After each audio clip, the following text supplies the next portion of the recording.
There are a bunch of us who have come together and formed an association to run Atma Yoga as volunteers. And we did that because we really want to share the fruits of our yoga practice and our experience of the wider tradition that our yoga practice takes place, and we want to share that with other people.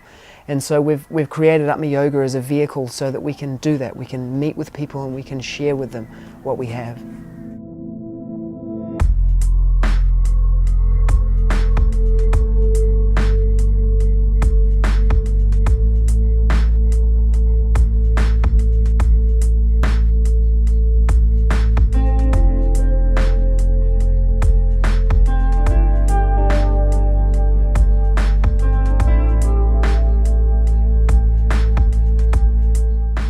We started the loft in October 2004.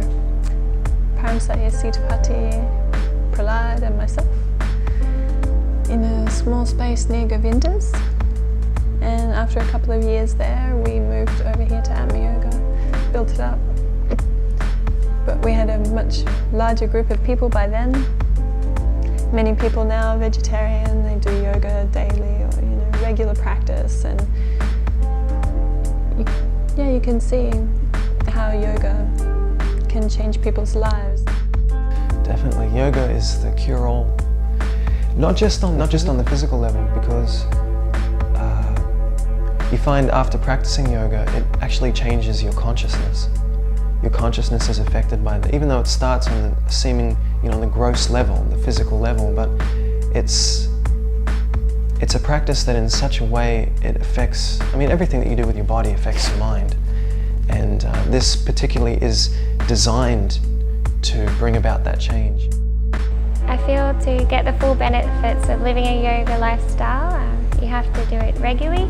So I decided to take up this practice in my life of doing yoga regularly, and by doing that I built up a lot of self-confidence and more peace in myself, and then I naturally wanted to give that to others. I had the necessity to do some physical exercise, and all my friends, my traveling partners, were swimming, but I didn't really like swimming because of the chlorine. So I said, well, what can I do? I said, oh, let me try some yoga. That was 20 years ago, so I got a book and started doing it. I started doing it on a parking lot. Work that back leg straight, keeping the lunge.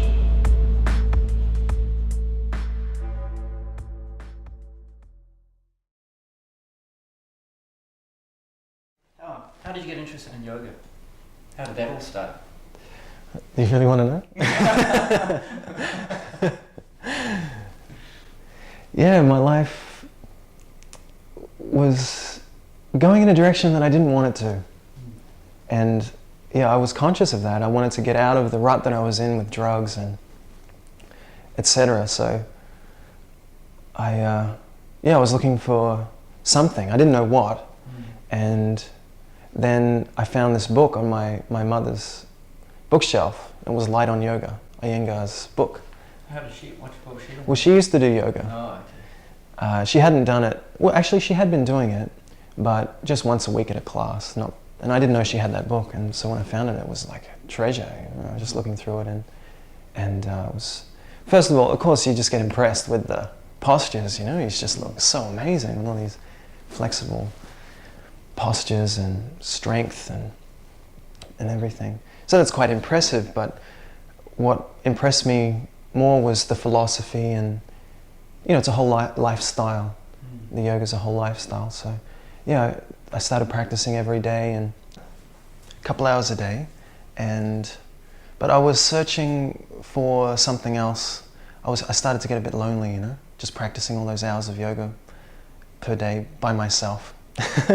So I got a bit lonely, and I was thinking maybe there's some other people out there who like yoga, and maybe I could hang out with them.